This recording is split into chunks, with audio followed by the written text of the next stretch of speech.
Services Australia has confirmed that a large share of rejected or reduced age pension claims come down to simple, avoidable mistakes.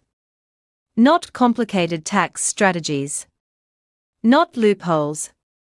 Just small errors that quietly cost people money every single fortnight.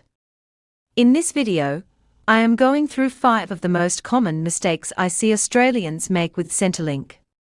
Some of these might surprise you, because they are not about doing something wrong on purpose. They are about not knowing a rule exists in the first place. If even one of these applies to you, fixing it could put real money back in your pocket. Let us get into it. As always, this is general information only and not personal financial advice. If anything in this video applies to your situation, please speak with a licensed financial advisor or contact Services Australia directly on 132 300 to confirm how it applies to you specifically. Here are the 5 mistakes we are covering today. Reporting superannuation incorrectly. Reporting employment income on the wrong date. Missing out on the Commonwealth Seniors Health Card. Breaking the gifting rules without realising it. And not reporting changes within 14 days. Let us go through each one. The first mistake is one of the most common, and it happens because superannuation is genuinely confusing under the Centrelink rules. We covered this in detail in an earlier video, but here is the short version. Once you reach pension age, your superannuation balance is counted under the assets test. If you are drawing an income from an account-based pension, that same balance is also subject to deeming under the income test. The mistake happens when people report their superannuation drawdowns as income, on top of having their super balance already counted as a financial asset for deeming. This results in the same money being counted twice. Once as an asset that generates deemed income, and again as actual income from the drawdown itself. This is not something people do on purpose. It often happens when someone is filling out their income and assets update and sees a line asking about income from superannuation. They report what they actually withdrew.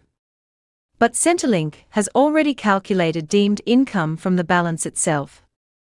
The actual amount you draw down from an account-based pension is not assessed as income. What matters for the income test is the deemed income from the balance, which Centrelink calculates automatically using the deeming rates. If you are filling out forms yourself, do not separately report your super pension drawdowns as income unless Centrelink specifically asks for this in a way that matches their deeming process. If you are at all unsure, this is exactly the kind of question Services Australia on 132 300 can clarify quickly. A 5-minute phone call can prevent months of an incorrect rate. The second mistake applies to anyone who is still working part-time while receiving the age pension. Many people report their employment income based on when they earned it. For example, if you worked a shift in the last week of one fortnight, but were not paid until the following fortnight, it feels natural to report that income in the fortnight you worked. But Centrelink's rule is different. You must report income in the fortnight you were actually paid, not the fortnight you earned it. Reporting on the wrong date can cause 2 problems. It can result in an underpayment in one fortnight, because Centrelink thinks you earned more than you actually received in that period. Or it can result in an overpayment in a later fortnight, which then needs to be paid back, even if your total income over the year was correct. Overpayments create what Centrelink calls a debt. And debts need to be repaid, sometimes through reduced future payments. This is one of the most frustrating mistakes, because it often comes from genuinely trying to be accurate, just using the wrong date. The fix is simple once you know it. When your reporting date comes around, report the income you actually received as payment during that fortnight, based on your payslip date, not the date you worked the shift. If you receive irregular income, such as casual work or commission, report the exact amount received in each fortnight, even if it varies. The Express Plus Centrelink app makes this straightforward, and it will prompt you for the correct reporting period each time. The third mistake is not really a mistake in reporting. It is a missed opportunity. And it affects people who might assume Centrelink has nothing to offer them. Here is the situation. Some Australians reach pension age, but find their assets or income are too high to qualify for any age pension payment at all. If that is your situation, it is easy to assume there is nothing else to apply for. But even if you do not qualify for the age pension itself, you may still be eligible for the Commonwealth Seniors Health Card. This card provides cheaper medications under the Pharmaceutical Benefits Scheme, bulk billed GP visits in many cases, and access to a range of state and territory concessions, which can include things like reduced council rates, electricity concessions, and public transport discounts depending on where you live. The eligibility test for this card is an income test only. There is no assets test for the Commonwealth Seniors Health Card. So even if your assets disqualify you from the age pension, your income alone might still make you eligible for this card. This is genuinely one of the most overlooked benefits in the entire Centrelink system, simply because people do not realize it exists separately from the age pension. If you are age pension age or older and are not receiving the age pension, it is worth checking your eligibility for this card through your MyGov account, or by calling Services Australia. Even modest savings on medications and bills add up significantly over a year. The fourth mistake connects to something we covered in detail in our video on the assets test, but it is worth repeating because it is so common. Many Australians give money to their adult children or grandchildren to help with a house deposit, to help with bills, simply because they want to help family while they are around to see it make a difference. This comes from a good place, and there is nothing wrong with it. But Centrelink has limits on how much you can gift without it affecting your pension. You can gift up to $10,000 in any financial year, and up to $30,000 over a rolling 5-year period, without it being counted against you. If you give more than this, the excess amount continues to be counted as your asset for 5 years from the date of the gift, even though you no longer have that money. And it is also subject to deeming under the income test.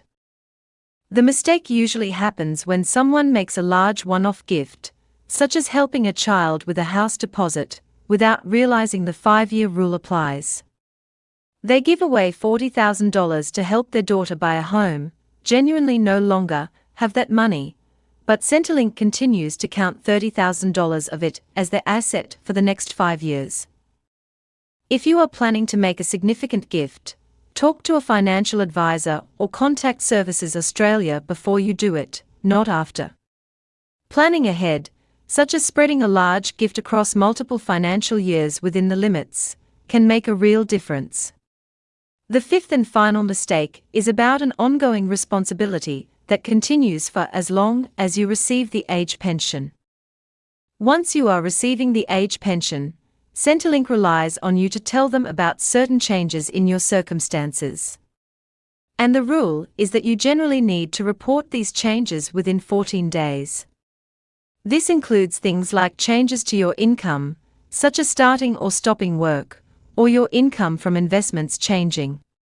Changes to your assets, such as selling a property, receiving an inheritance, or making a significant gift. Changes to your living arrangements, such as moving in with a partner, or a partner moving out. And changes to your address. Some things are updated automatically, particularly information that comes through the tax system. But many changes are not automatic, and Centrelink is explicit that the responsibility sits with you to report them. If a change increases your entitlement, such as your income decreasing, reporting late simply means you receive that increase later than you should have. You generally cannot claim back the difference for the period before you reported it.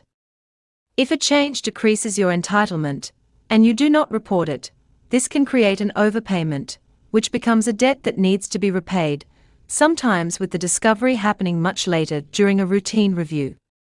The safest approach is simple. If something significant changes in your financial or living situation, report it through your MyGov account within 14 days, even if you are not sure whether it affects your payment. Centrelink will assess it. It is far easier to report something that turns out not to matter than to deal with an unexpected debt later.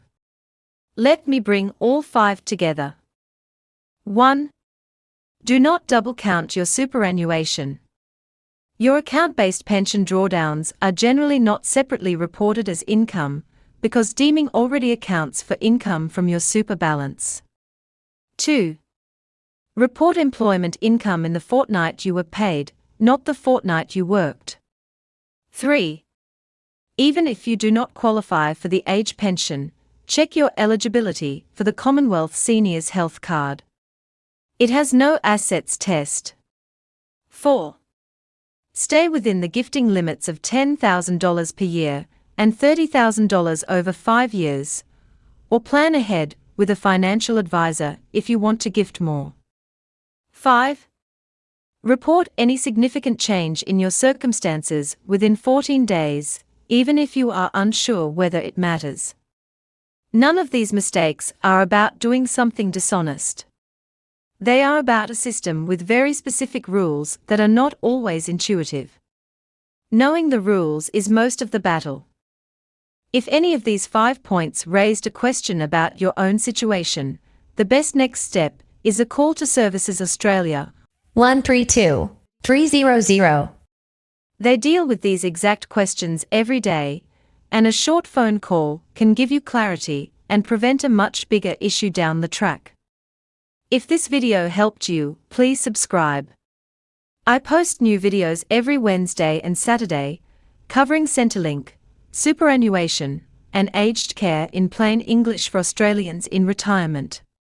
This Saturday, I will be looking at how to compare superannuation funds for retirees, including what actually matters once you are drawing an income from your super, not just growing it. If you have a question, or if there is a Centrelink mistake you have seen that was not on this list, let me know in the comments. I read every one. I will see you Saturday. Take care.